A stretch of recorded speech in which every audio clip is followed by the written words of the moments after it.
One of the things that human beings underestimate dramatically is their capacity to get great at something if they're totally immersed in it, totally laser focused on something.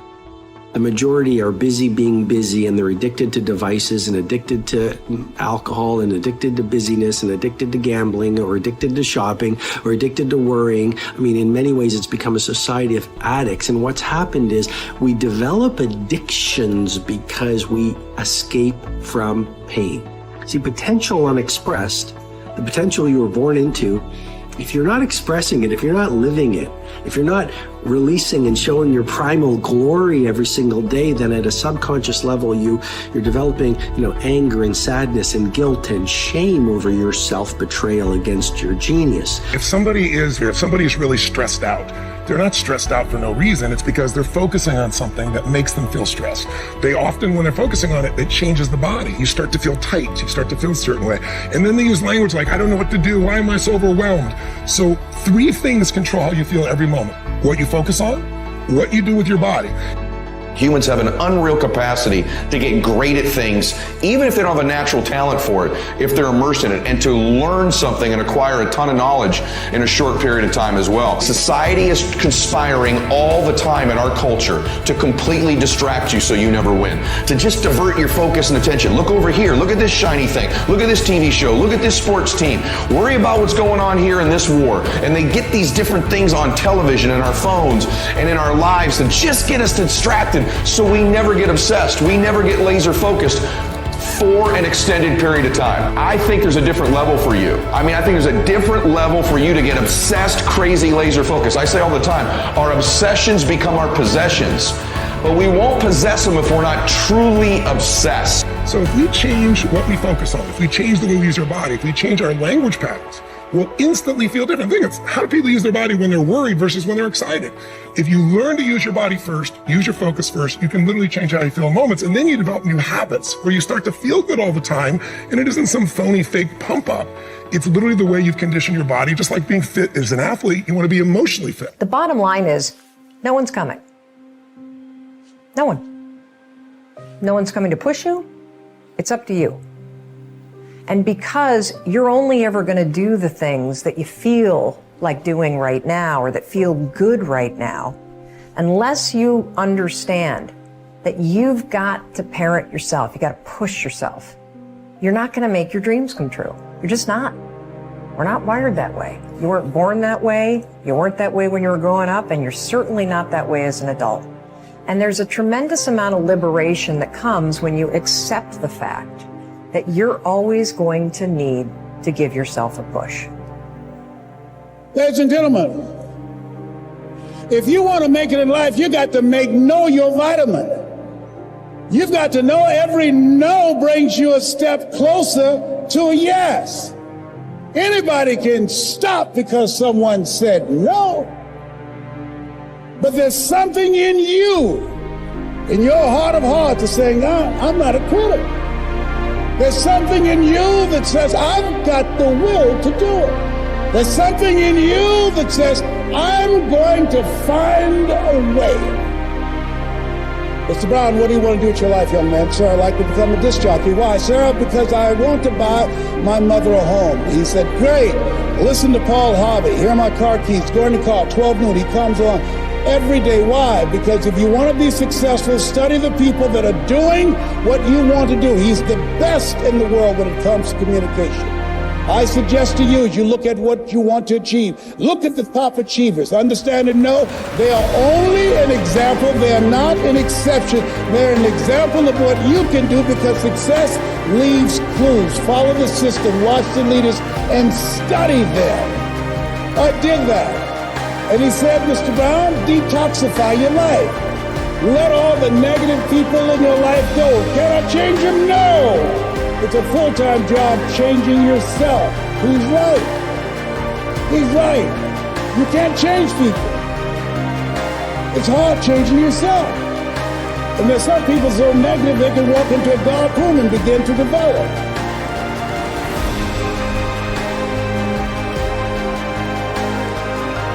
He said, practice OQP, only quality people. He said, I want you to see yourself as a disc jockey. You want to be a disc jockey? Visualize yourself being on radio. You want to be a top performer? Visualize yourself building the business. Visualize yourself coming across the stage, accepting an award for your recognition of your hard work.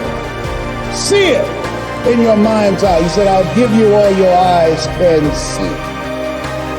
And I had to see myself on stage as I'm presenting right now. I've been here many times before I showed up. In my mind, all your goals are achieved twice. First, in the mind, then, and without. And then finally, he said, Mr. Brown, I said, yes, sir. You want to be a disc jockey? Yes, sir. He said, you got to be hungry. I said, why you keep saying that? He said, people that are hungry are relentless. People that are hungry are unstoppable. People that are hungry, no excuse is acceptable. I said, sir, I'm hungry to take care of my mother. All my life, people have always compared me to my brother because I'm not smart like him. It takes me longer to get things. And most people, I have to hear it again and again. But once, I got it, sir. I got it. You're the only person that never called me stupid or dumb. You never called me DT, the dumb twin. You look at me like I'm somebody. I've never had a father. And I watch you, and I want to be able to talk like you. I get choked up sometimes because I can't get my thoughts out, sir. But I want to do what you do, and I want to make my mama proud. He said, you can do it, Mr. Brown. I've given you all you can get from me. Now it's on you. If you want to be a disc jockey, go out into the marketplace. I went to apply for a job on Miami Beach. Milton Butterball Smith was the program director. Hello, Mr. Butterball. How are you, sir? My name is Les Brown, sir. I'd like to be a disc jockey. Young man, you have any journalism in your background? No, sir, I don't. Have experience in broadcasting? No, sir. But let me audition for you, sir. Let me show you how good I am. All I want, sir, is a shot. Just let me audition. He said, no. How many have been rejected? Raise your hands, please. I was devastated with rejection. I said, Mr. Washington, they said no. He said, don't take it personally. Most people are so negative, they have to say no 7 times before they say yes. He said, you got to be hungry. Go back again. I went back again. Hello, Mr. Butterball. How are you, sir? Now, my name is Les Brown, sir. I'd like to be a disc jockey. He said, I know what your name is. Weren't you here yesterday? I said, yes, sir, I was. Didn't I tell you no yesterday? I said, yes, sir, you did. He said, then why are you back today? I said, well, sir, I didn't know whether or not somebody was laid off or somebody was fired, sir. He said, no one was laid off or fired. Now get on out of here. I came back the next day. Hello, Mr. Butterball. How are you, sir? My name is Les Brown, sir. I'd like to be a disc jockey. He said, I know what your name is. Weren't you here the last 2 days? I said, yes, sir. Didn't I tell you no the last 2 days? I said, yes, sir. He said, then why are you back today? I said, sir, I didn't know whether that someone got sick or someone died, sir. No one got sick or died. No one was laid off or fired. Now, don't you come back here again. I came back the next day, talking loud, looking happy, like I was singing for the first time. I said, hello, Mr. Butterball, how are you? He looked at me with rage. He says, go get me some coffee. I said, yes, sir.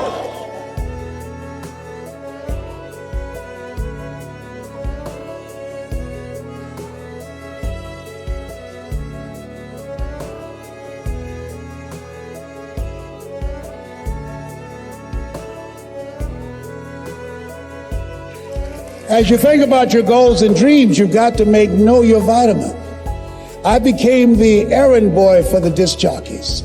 I'd go get their lunch and their dinner, and I stand in the control room watching them move their hands, knowing my time will come. Let us say together, I expect to live my dream. I began to serve them. My favorite book says the greatest among you will be your servant. Learn how to be a good servant. And so pretty soon, write this down, building a relationship. People build relationships with people they know, like, and trust, and have proven themselves. And they said, look here, young boy, who cleaned my car today? I did, sir. How much do I owe you? Nothing, sir. You cleaned it inside and out, you waxed it, yes. I don't owe you anything, no sir. I just wanted to help out. Write this down, give before you ask. I was giving service. I was giving service first. You say, whoa. Yeah, Donna Ross and the Supremes are coming to town, the Four Tops and the Temptations. Here are my car keys. Pick them up and take them to the Fontainebleau Hotel on Miami Beach. I said, be my pleasure to serve you, sir. I would drive these entertainers all over Miami Beach in the disc jockeys' big long Cadillacs. I didn't have any driver's license, but I was driving like a handsome. Then one day, it was a Saturday afternoon, a disc jockey by the name of Rockin' Roger was drinking while he was on the air. He began to slur his words. He got so drunk he was about to fall off the chair. It was a Saturday afternoon, and I was the only one there, looking at him through the control room window, walking back and forth, young, ready, and hungry.